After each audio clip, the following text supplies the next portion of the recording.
Good afternoon, everybody. I hope you are all doing well. I am, I'm not going to say I'm indifferent. I just had a long day. I really just had a long day. Um, but, but, um, I had to get on to talk about a few things because this is Domestic Violence Awareness Month. And I wanted to do a live. But give me just a few minutes because I am trying to get my other channel or my other platform uh, up and going right now.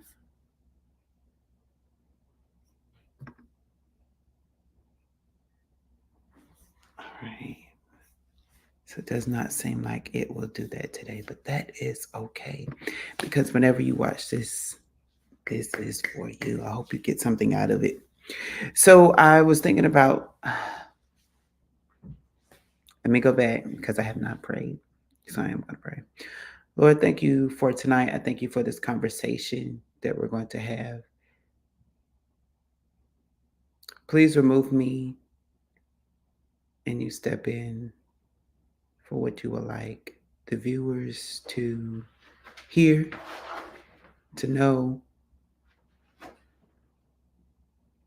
and give them guidance and directions for those who may watch or hear this or know of someone and give them the tools to understand how to get out. I would simply say that, how to get out. I thank you for using me as the instrument of choice.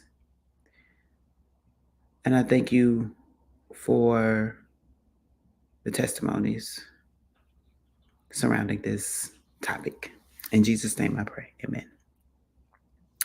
I'm going to first and foremost say that when I say I thank God for the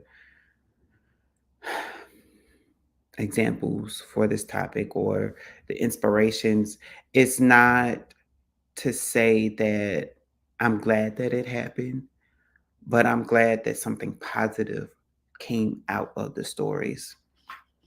So I am with the group who deals with a lot of domestic violence happenings. Um, we are in North Carolina, we are in Indiana, and hopefully soon to be in Tennessee. But um,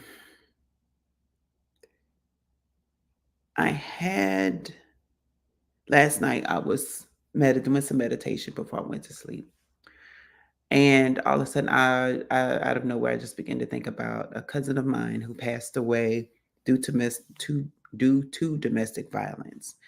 Um, who was murdered, and I just began to think about his life, and think about his last moments, and what was that like to wake up and then later on you're dead by the hands of someone that I would say used to love you, right? Because at one point, I will say that the two got together based off of a concept of love. And when you have a concept of love, but you don't really know what love is, you kind of figure those things out, which is why a lot of people tell you you have to first love yourself before you can love other people. And not to say that neither of the two did not love each other, love themselves, but I'm saying that is why, because you understand what you will put up with, you understand what you will not put up with, you put up the necessary boundaries that you have to. And sometimes when people overstep boundaries, that's when you start to have people who dive and get into domestic violence case. Why? Because it is a form of control. Um, if people if people's lives are out of control, They find something or someone to control in order to find solace. But what happens is that if something does not go the right way, the person has what I call a fit, or some people would say a temper tantrum, and they do things to manipulate the person. And then if all else fails, then it becomes physical. It becomes, well, it still becomes mental as well, but it becomes more so physical to the point where the other person tries to dominate the other person. As I was talking, I just got I just remembered, or had a flashback of my dog. So my dog had a friend, had a girlfriend dog. You know, they played together every time they saw each other. They two peas in the pods, right? But me and her owner, we used to laugh and say how weird it was because both of them tried to dominate each other. They ruffled. They were not ruffled, but they tussled with each other and tried to see who could dominate the other. And sometimes it did end up with either of the two. Sometimes both bleeding a little bit because they wanted to, because they were happy to see each other. They loved to see each other, but yet they wanted to dominate each other. And so where I'm going with this is that it's very animalistic to want to control your lover. It's very animalistic. Um, I'm not going to say that dogs don't have the capacity to understand, because dogs understand a lot. If you have a dog, you know what I mean. But for them, they didn't have the sense of, this will hurt me, but I'm going to continue to do it. People, on the other hand, we have the conscience to say, this is hurting my loved one. I don't need to do this, or I don't need to do this again, right? Because there are cases where the person may lash out in the heat of the moment and realize, like, oh my gosh, I did this thing. But to go to the extent of taking a life, that is not a crime of passion. At that point, that is just murder. And it's murder due to the fact that you could not control the person the way that you wanted to. So you decide to take them out. And in my cousin's case, it was a murder suicide. So it let me know that the person was even more troubled than what appeared. And when people are troubled and they don't know how to solve their troubles, right? They again lash out and latch on to the person that they love the most and murder them because they can't control them. And that is why I always push on this platform and in life and in general the importance of mental health, taking care of your mental health, understanding your boundaries, and understanding how people control people in different ways.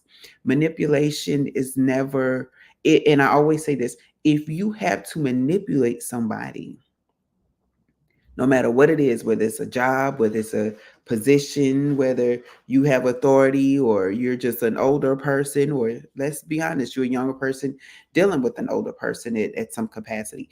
If you have to use manipulation, that means that it is something going on with you that you are lacking. You feel like you have no control. You feel like there's nothing that you can do to balance your life out. And that is something that you have to deal with. You can't blame other people for your mistakes, for your failures, for your downfalls. And that is called accountability. And a lot of people refuse to hold themselves accountable, and they like to play the blame game. And when they play the blame game, what happens is that they continue to do things over and over again. They continue to victimize themselves, for some. They victimize themselves, and they get into this habit of wanting to show a pity party, not showing a pity party, but wanting a pity party, to the point where somebody gives them a pity party. Say goes in and say, "Oh, you went through this. Oh, you went through that. Excuse me. Let me help you. Let me see what I can do." How I know? Because I was the helper, right? I was the helper. You know, um, as someone who want to see people do the best, I have also learned that people must first want the best for themselves. And if they do not, what happens is no matter how hard you try, no matter how many buckets of water you put in front of the horse, if the horse does not drink it, the horse will die of, I was about to say malnutrition, wrong thing, dehydration. The horse will die of dehydration, right? So no matter what the horse is, whether it's a situation, someone that's in a situation, whether it's someone dealing with their health, whether it's someone dealing with their mental health, whether it's doing, you're helping someone or trying to help someone with their business. If those things fail, it is because they did not drink what you was giving them. They did not take your advice. They want to use you. They want to control you. They want to utilize your resources. And by you putting up boundaries, most of the time they will get upset. They will try to. For some people, they will say, "Oh well, if you don't do this for me, well then I'm not going to do that." And some people, not all, but some people get hurt, and they're like, "Oh my gosh, you will really do that to me? All right, well I'll do it then. Fine. I just want to keep the peace." Well, I'm here to tell you today: disrupt that peace. Tell that person we're gone, then do it.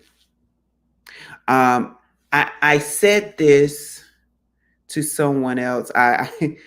Ironically, I saw something that this person posted, so I'm not going to call them out. So if you're watching this, I'm just using this as a growth story. So I had a friend at one point that every time we had a conversation, he always talked about committing suicide. And it got to the point with me because I knew he was not serious, but I knew he was reaching. At that point, he was reaching. He wanted somebody to console him. He wanted somebody to baby him up, and I was not the one to do it. I'm the one that will cut the cord very quickly with people. Um, and people don't under hold on. Let me say I bar that. People don't understand the power of boundaries.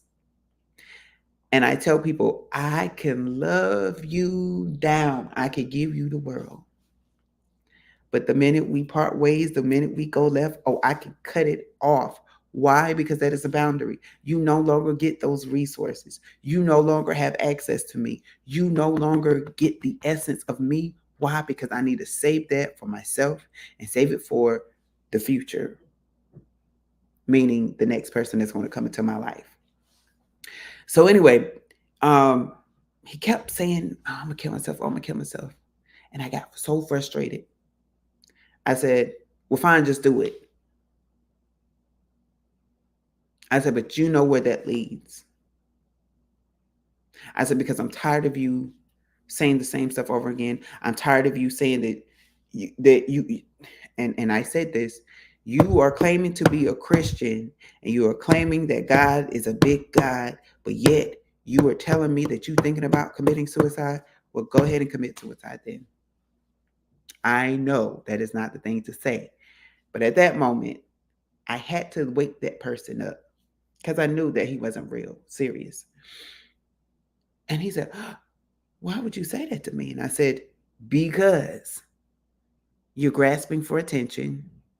I'm not giving it to you. So grow up. He didn't talk to me for a few days, probably a few weeks or months, honestly. But today I can tell you that that person is very much alive and well and is having a flourishing relationship.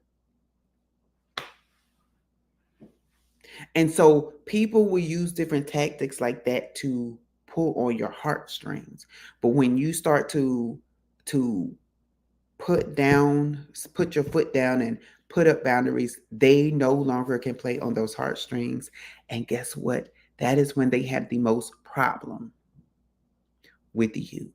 That is when they have the most problems with the things that you're saying, with the things that you're doing to hold them accountable. Because what you're doing, there is you're holding. I wish I could.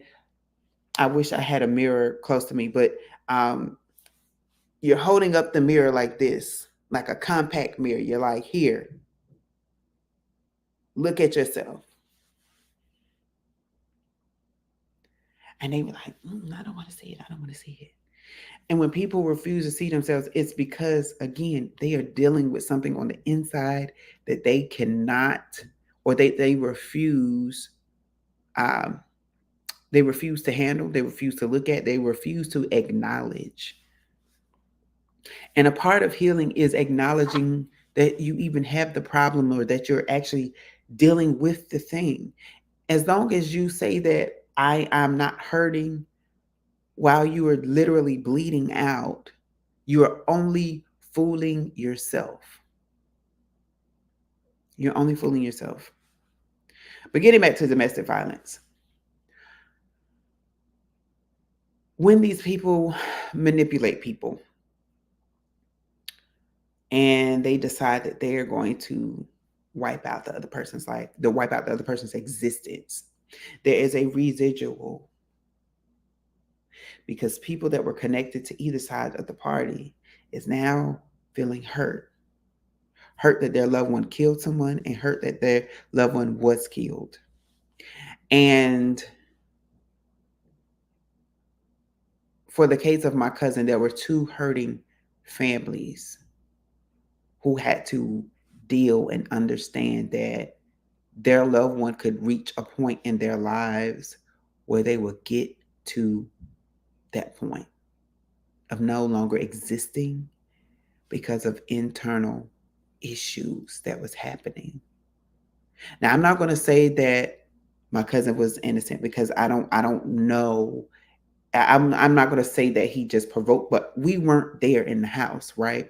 We don't know what happened. We just know that the person killed my cousin, killed himself. And a lot of it, we were just stuck for a while because it's one of those things that you don't really think about. You don't really, you can't fathom that, right? Now, mind you, domestic violence has been an ongoing case in my family. Whether they refuse to acknowledge it or not, it has been a thing that has been a part of our family, well, this side of my family, for a while. I know so many cousins and other family members that have dealt with domestic violence. And it turned out in victory because they left, right? They left and they lived to see another day. It doesn't mean that they didn't carry the scars with them. It doesn't mean that today that they're not dealing with issues as a result of, right? It doesn't mean that there was residual effects that happened to the children of those people who had to go through that with them and witness it. Because a lot of times when we talk about domestic violence, we think about couples. But I was doing a presentation once on I'm not even going to try to act like I remember it right now, but it's it's like the effects of children and their mental health, right? But when you break it down, it breaks down to the fact that even children that goes through violence or live in volatile homes are in domestic violence. That's what domestic violence covers. The home is in violence. That's what it means. So now you have a lot of people who've been exposed to this violence, who may not have the resources to get out and to recover and to heal properly. And so they live their lives and go on. And some of them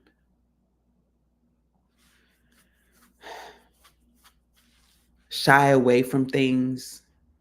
So, say, like, if you knew somebody was an outgoing person and then they went through this traumatic experience, because that's what it is. It's a traumatic experience. And now their whole countenance is different. They're darker. They like to be in solitude. Whereas before they were out in the public and a go-getter, right?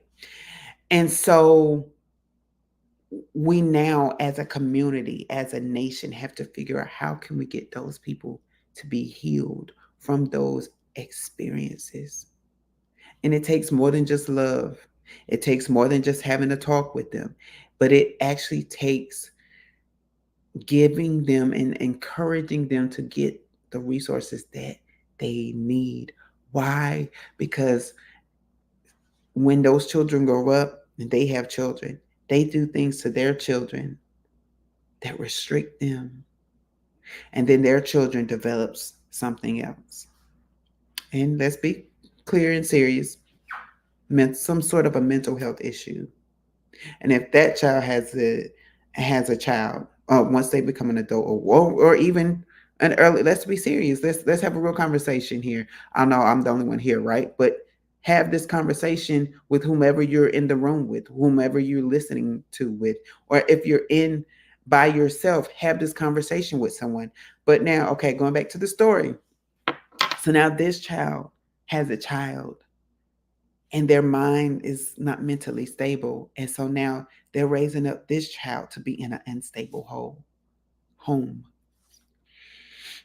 And it keeps going on and on and on. The cycle just keeps continuing. Why? Because we don't properly heal. That is one reason why I developed this platform, is for healing. That's why it says healing in the vein, because I want you to be healed from the inside out. I want you to understand that no matter what you have gone through, there is a way out. There is an answer. If you're dealing with domestic violence or you know someone's in domestic violence, show them the way out. Show them what real love is. Because sometimes people really don't know what love is, and this is the only thing that's coming to me. So I'm going to accept what's coming towards me. I'm going to accept the blows to the head, the abusive language, the sexual abuse. They will rather go through those things because that's what they're used to, and because that's what's only coming towards them are these type of situations, to the point where they're like, why should I look for anything else? Why should I go for something else?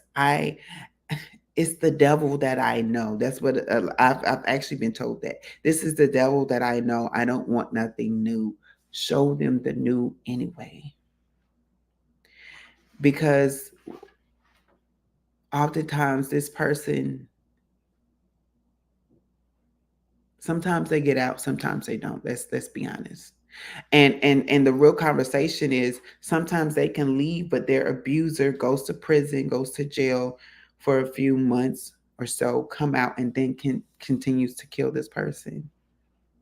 So we have to lobby for better laws when it comes to survivors of domestic violence, because the testimony just don't end because they left.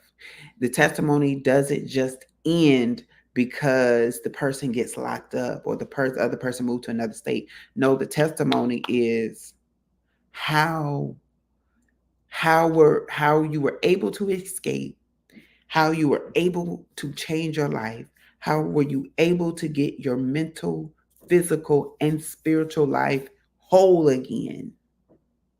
How are you able to share your testimony to help free others?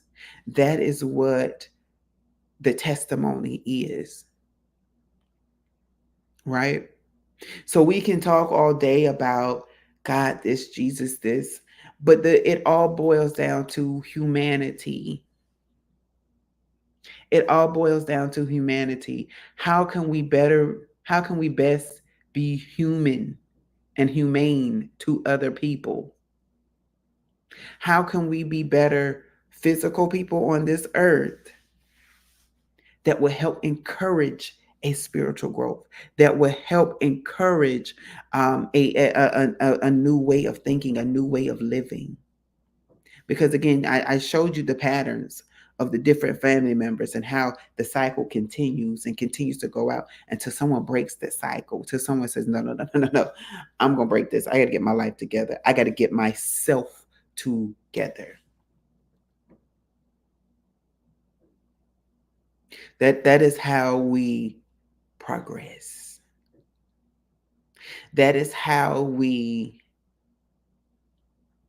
as they say, break generational curses, right? That is how we keep our community whole and change our community for the better. And people wonder why a lot of people turn to violence. It's because that is all we know in our homes and across America is some sort of violence. Whether it's speaking to someone's ear, this speaking curses over people, right? And those curses that come into the ear gate touch the soul, touch the mental, and both of those things affect the physical, right? So we have to make sure that while we are taking care of the home, that we are taking care of the people that we have known have gone through domestic violence in a way where we are nurturing them. We're not just getting them to safety, but we are nurturing them back to health. And another thing is we have to start having those conversations with the people in your family, especially the children, because sometimes domestic violence start at an early age. I know several friends in high school that went through abusive relationships. And I got angry every time. I got angry every time, even in college. Because let's face it, some of the kids they may not experience it in high school. They go up to college. We don't know what these kids are facing. But I promise you, I had several friends. I said, listen, if I got to get beat up, I just got to get beat up. But homie better not lay his hands on you no more. I'm very protective of my friend, very protective of my friends. And they loved and respected me so much that they said, no, just don't worry about it. And they wouldn't even show me who the person was. So I could have been walking right past them and never knew. Um, and you know, so that's a different story. But start having the conversations. Stop keeping your mouth closed. If you are a survivor, please share your testimony. Share your testimony as often as you can. Share it so that the people around you can hear it and understand how victorious you were. Because you may help liberate somebody else. I had this conversation with my mom once, and I said, it's the equivalent of when Auntie Susie, you know, went through something and she didn't tell nobody, and then she see her niece go through something similar. Her niece don't know to go to her, and she's too proud to go to her niece to let her know that that happened to her, and so she keep her mouth closed and child, well, I'm gonna stay out of it. Why? Why are you withholding important information? And what happens is that now the niece grows up and she doesn't tell anybody. But then her brother's child goes through the same situation. And now we have three people in the same family. He don't talk about the issue that is the same. And let's face it, and sometimes they may not even talk about the issue because they feel embarrassed, because they feel like I'm the only one that's going through this, not knowing well, and I'm gonna use this child because the child didn't know that her aunt, her great, yeah, the child, her aunt and her great aunt went through the same thing because they refused to talk about it. They refused to acknowledge it. And that's why I tell people all the time, secrets kill. Open your mouth and talk. have the conversation, have the teachings. Just like, and this is for the families who are super religious. Let's be real. I'm calling you out because you can talk about religion. You could talk about getting Jesus all day. You could talk about putting down the cigarettes and putting down the drugs and putting down the alcohol. But you don't have these real life conversations. So yes, I'm calling you out right now. I am calling you out. You need to have those conversations with sexual health. I'm so glad that I've had two churches that has allowed me, because of my background, to talk about sexual health to the young people, actually to the entire congregation, because there's some adults who don't have the proper education when it comes to that. Let's be real. That's why we have a 40-year-old woman and a 60-year-old man trying to figure out why they're living with HIV, because nobody told them certain things. Let's be real. We got to start having these real conversations, because the other thing I was going to save this for another topic, but it's really going to come out now. But me and God was having a nice conversation early this morning about, the Bible. The Bible, people have turned the Bible into rules and regulations. People have said, if you do this, then if you do that, then and so it's a sin, and they condemn people. They use it as a book of condemnation, and it's not.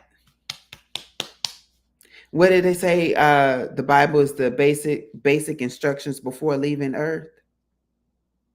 So let me break that down to you, because there's a term in research that we use where we call that the best practices.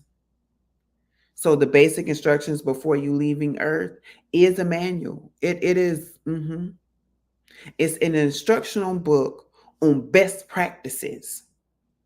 And if we start to look at the Bible as a best practice book and not a rule book to hunt people and demonize people, we will understand, and we will be able to talk and minister to people in a way that says, now, baby, no judgment.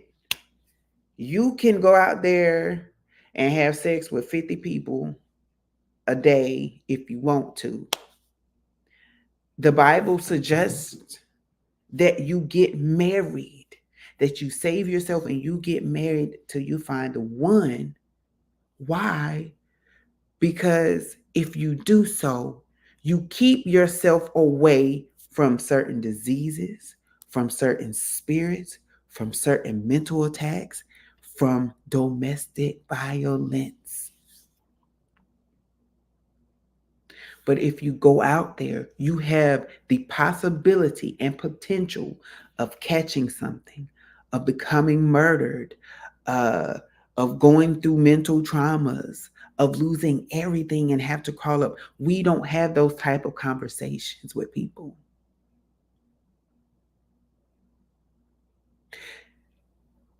If we want to talk about faith, the Bible talks about how you should have unwavering faith.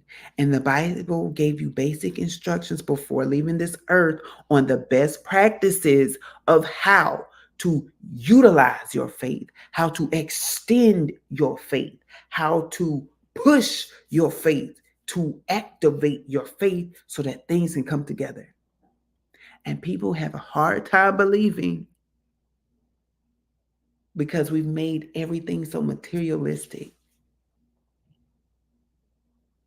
We've made it, if you don't do this, then God's gonna be displeased with you, baby. And you're not gonna get what you need from God because you're not activating your faith the right way. Well, if someone was talked down to all of their life, their faith is gonna be shattered because they don't know what it's like to expect hope, because they've only experienced darkness. So that's when you encourage the person, baby, read the Bible every day so that you can get those basic instructions, so you will know the best practices to get you out of where you are. Utilize these best practices and learn from those that came before you, whose story was written on sometimes how Sometimes you get into a situation, but it's not what it seems.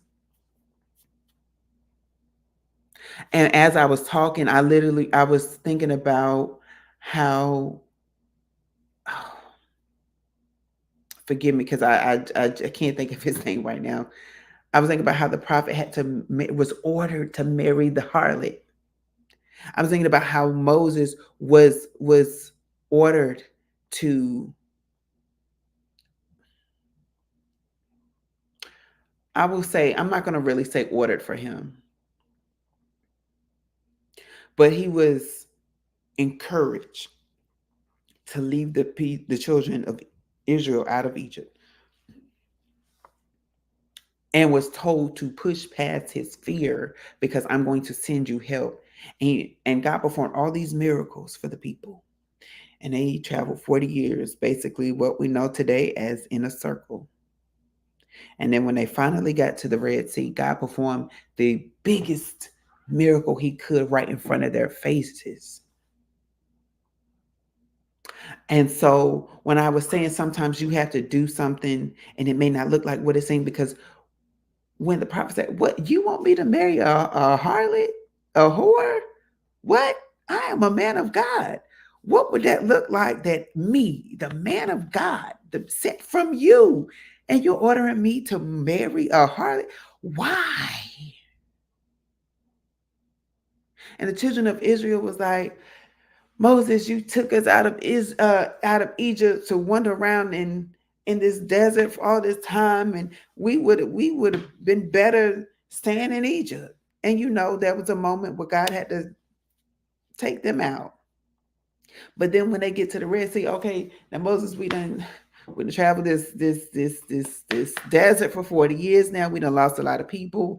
Man, when we started this road, I was 2. I am now 42. Babe, what are we doing, Moses?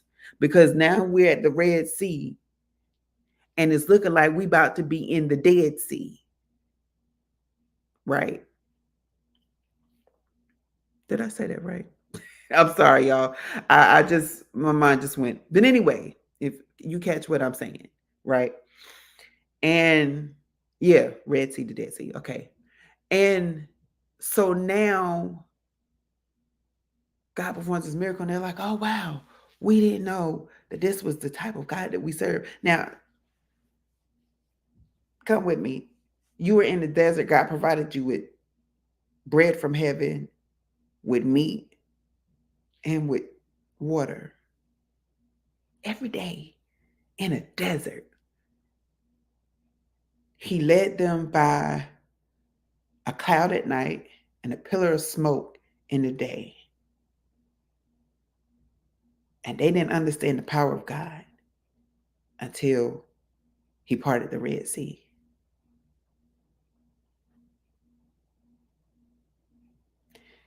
So what the Bible is teaching us, the best practices is teaching us, believe God the first time when God performs miracles, no matter how small they are. Because if he could perform the small ones, he can perform the big ones. Believe God the first time. And as you believe on these things, you will build your faith and you will stay out of these things. You will stay away from the things that is not meant for you. You will stay away from conversations that you don't need to have with people. Why? Because your discernment level will go up. And we don't teach these things. We don't teach these things. And so there's a lot of lost people. And that's why a lot of people sometimes don't, I'm not going to say a lot, but there is a percentage of people that don't come to church because they're like, we need real conversations. I know Jonah got swallowed up by the big fish, and I know Daniel went in the lion's den, but that was what you said in Jesus' day. I need to know, how do I handle this situation that I'm going through right now in the year 2024? I ain't nobody going to no lion's den, but um, I could end up in jail if somebody don't get homie out of my face. Every time I go to work, he want to yep, yep, yep, yep, yep in my face. And I'm about to lay these hands. People have those type of conversations going on in a time when there's a racial, a racial climate. Let's be real, because it's now a political climate that's happening that we're currently going through, and people just don't know how to deal. And when people don't know how to deal, they grasp for everything and anyone and anything, having the potential of being taken advantage of and of being controlled. And that leads us right back to domestic violence. Because most of the time, these issues show up in the home.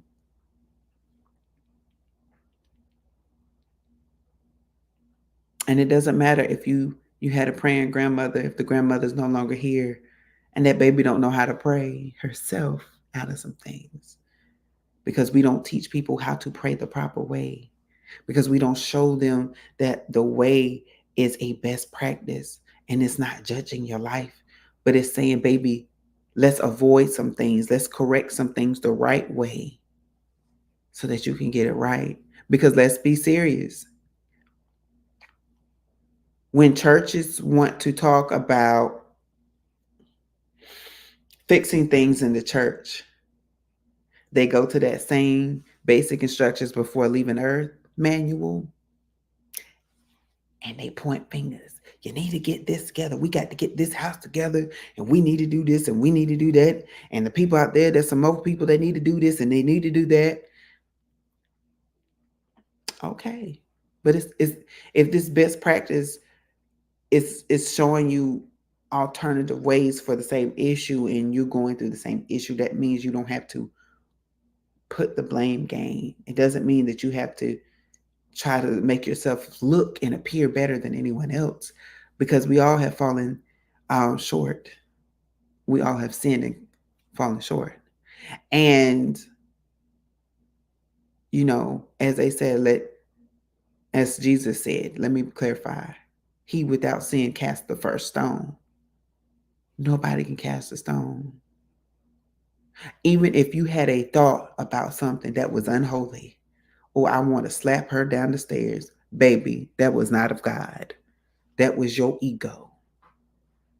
So I don't care how saved and sanctified people try to be and put on the face like, oh, I'm a holy person every day. And yeah, I mean, I do some things. I have my quirks, but me and God, we are one, and we are, you put on this air. And even in that, you have sinned against somebody. But we're quick to demonize people that we deem as sinners. And I'm saying that loosely because there's a lot of people who don't. But there's a lot of people, like, people are so quick to demonize and send them off to places that God did not design for them. And I had a pastor growing up who used to say, and then I often heard it too, like, half the people that you think are going to be in heaven will not be in heaven because of that heart. I'm not going to get into that tonight because that's deep within itself. And I've often shared about different heart stories. But that is the song, Heaven, Heaven. Everybody talking about heaven, ain't going to heaven, heaven, heaven, heaven. Everybody talking about heaven, ain't going to heaven. Shout out to Mahalia Jackson. I like that rendition. But he used to say all the time, you sitting up in the pulpit in church with your nice robes and your nice garments, prayed down by the Holy Spirit and the Lord, and this fire baptized you, and you have an evil heart. You just so mean to people for no reason.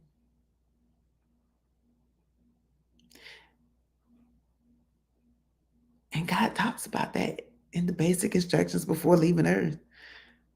Because even God talked to the church and his ministerial staff members that you too have a best practice manual. I didn't tell you to go in there and send people to hell. I told you to love them and draw them to me. I told you to encourage them as I have encouraged you. I have told you I have told you to teach people how to overcome some things, not how to control other people. I have told you how to speak faithfully. Yelling and beating down folks is the opposite of faithful speaking. You're speaking torture. And when have I told you to torture people? History lesson. I've read and I've gone on tours and I've seen the movies where when people in America were enslaving people in America, they said they got it out of the Bible, that the Bible encouraged it. But tell me this, they said and used the Bible to control and manipulate people. Sidebar, and some people do this to this day because they want power. Going back.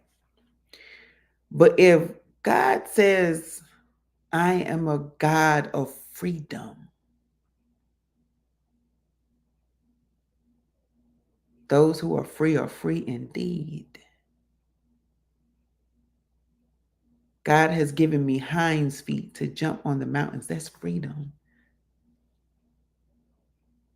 I believe I can fly. I believe I can touch the sky. Remember that song we used to sing in church? Freedom. Song about freedom. And churches back in the day when there was, segregation and people being sprayed by hoses, not horses, hoses, and let's be real, and trampled on by horses. There we go, right? And beaten on sticks. We wanted to talk about freedom. We sang songs of freedom. So how then do we turn around when we're talking about a God of freedom? We're singing songs of freedom. We're preaching freedom at one point. So now we're demonizing and we're holding in captivity and putting people in chains and binding them up because they're not doing what we think that they should be doing. Because we want to control people's everyday lives. Pastors, pastors, bishops, reverends, apostles. I have a question for you. Don't be mad because God just gave me this revelation. Don't be mad when a lot of people pull on you and ask you for prayer and keep calling you and because they sick, because you have made these people dependent on you because they don't know how to move without you. You have told people if you do this, if you do that, but don't do that. If you do this, but don't do that, and you can't be this, and you can't wear that, and you can't do that and call yourself a Christian. And so now they're like, I'm afraid to move. And so when something happens, they're like, what do I do? What do I do? I have taught you to call on God. Okay, so I called on God, but I still don't know what to do. And you're here. And so now I got to call you because we're not teaching people the best practices and how to get out of those situations.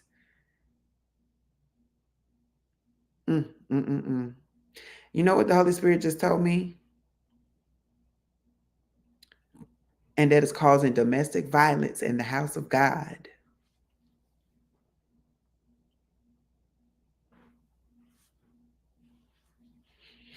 And let's be serious. I have been to some churches. I even was in a church growing up where the pastor just had a cutthroat, ruthless mouth and basically was cutting up folks and not loving on them the way. Now, some people needed the real talk. Let's be honest. Let's be real. People need real talk. When you go to these prisons, you have to give them real talk. You can't sugarcoat them. Give them real talk. And what happened is that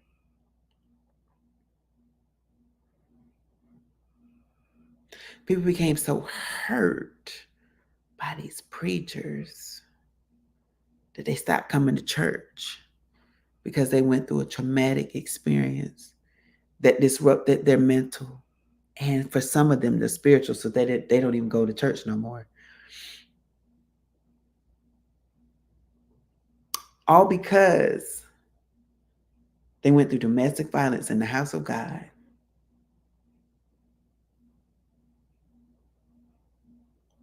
I've gone from fact to a sermon all now at this point. So if you're still with me, thank you. So now that you have called, that's why a lot of y'all, a lot of preachers have to get it right.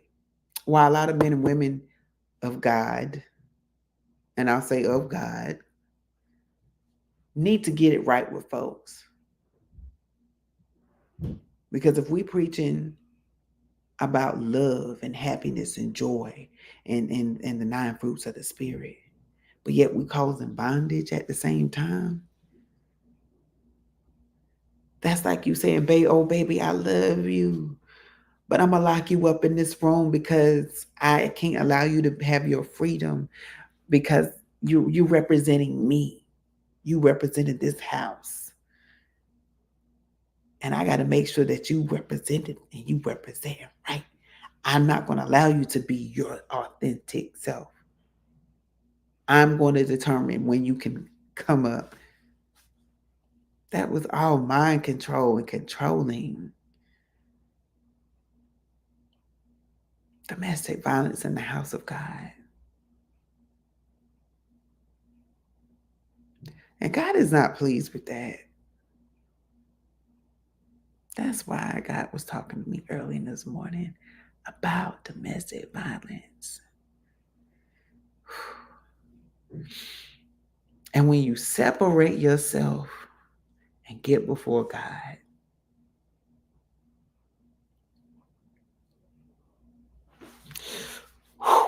God just, He imparts some things into your spirit, to your heart, that you can later come out and get and use. But when people don't understand the tools that they have because we have used them inappropriately, that's why people don't pick up that Bible. They think it's all stories, but then they think it's all hell, fire, and condemnation. Condemnation. They don't understand that it's our best practices for how you get out. That was the original manuscript of life for a lot of people, for generations. And let's be clear, there are some missing books. If you have not had read the lost or the missing books of the Bible, I do encourage you to read them because they are very insightful. Um, they are very insightful. Just going to say that I'm also a history buff, but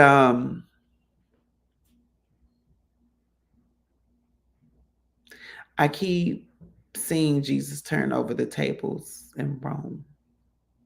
People like Jesus got violent with church, right? Because they had turned the house of God into a market. And what happens in a market? People like to have control over the markets. So whereas you're making investment to one market, it's a rat race out there like who can be on top.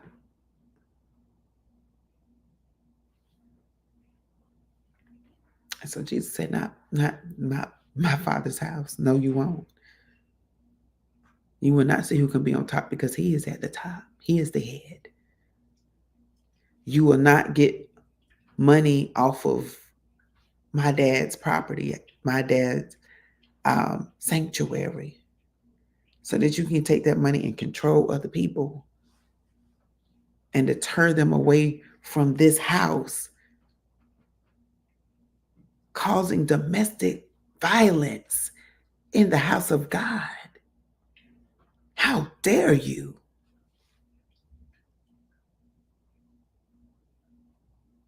How dare you?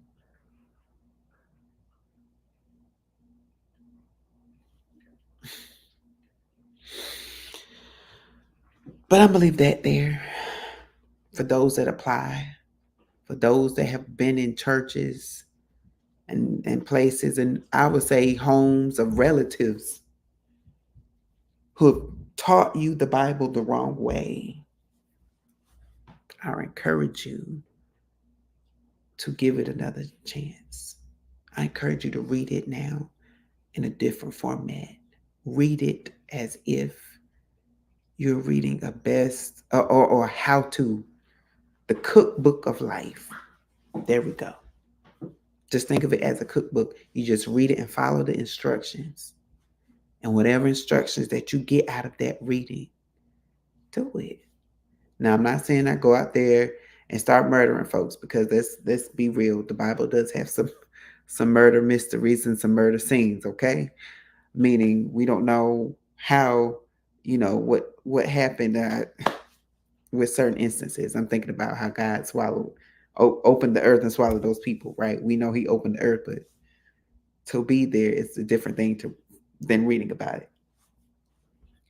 But read the Bible in a way where your mind can be open and ready to receive what's actually in the Bible. Read it for yourself so that you can understand what God is saying to you about that word.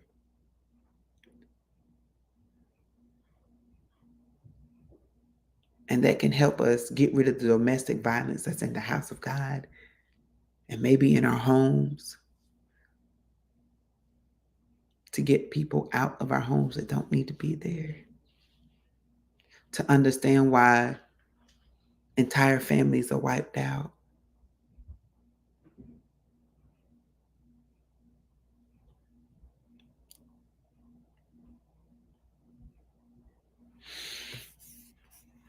I'm going to see if I got this information. Nope.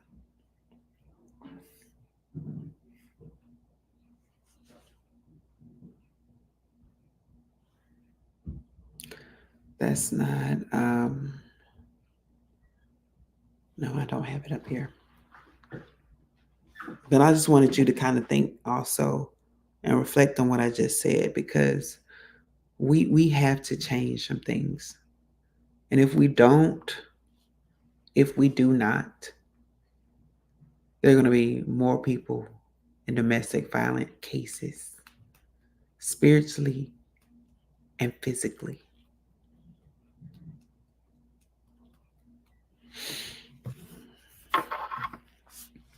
I need to, I would love for you all to visit this.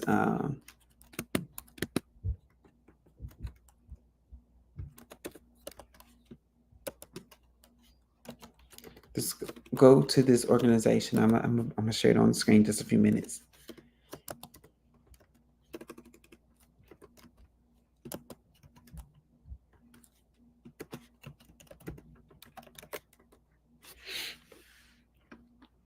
I had to make sure it. Read it like an acronym now. It's gonna look funny, but read it as a acronym. Survivors with a Testimony, SWAT. I need you to go look up this organization. It is the organization that I was telling you about, that I am a member of, that helps people in domestic violence cases. There are many ways that you can support. There are many ways that you can help push the needs of the organization, because our fearless leader is a survivor herself, as well as an abuser. That's her testimony. Go hear her testimony. But when she came out, she recognized the need, and she made a post earlier yesterday, today. Again, it's been a long day, but she was talking about how there were like 66 cases of domestic of not favorable outcomes, and I want to say it must have been in our area, in North Carolina. And then it was talking about the number of survivors, and it was like two. And then it was like another number for, victims who were hospitalized, and it was a huge number. It was like 300, something like that. But I was saying that to say that her heart is so big that she wants all of those numbers to go to zero. She don't want any domestic violence case anywhere. She don't even want to hear domestic violence on the news. That's how deep this is for her. That's how deep we have to get to help heal people and to prevent domestic violence from happening in our homes and in our churches that we also call home.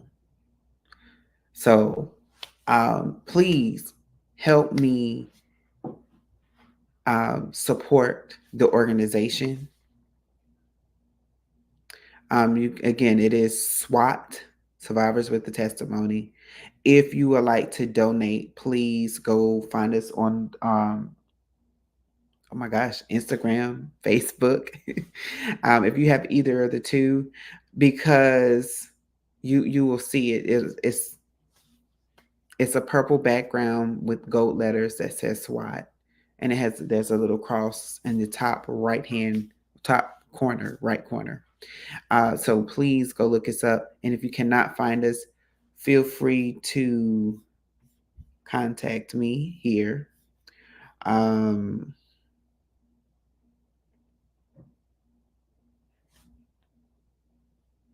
know some people. I will give my Cash App handle, and leave your contact in the notes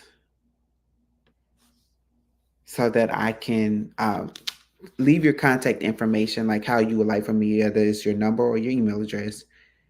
Also, write that it's for the SWAT. I will make sure that they have this information so that they can send you a thank you note once they receive your donation. And this is only if you cannot find us or not sure that if it's the right organization, but there's only one survivors with the testimony that I have seen.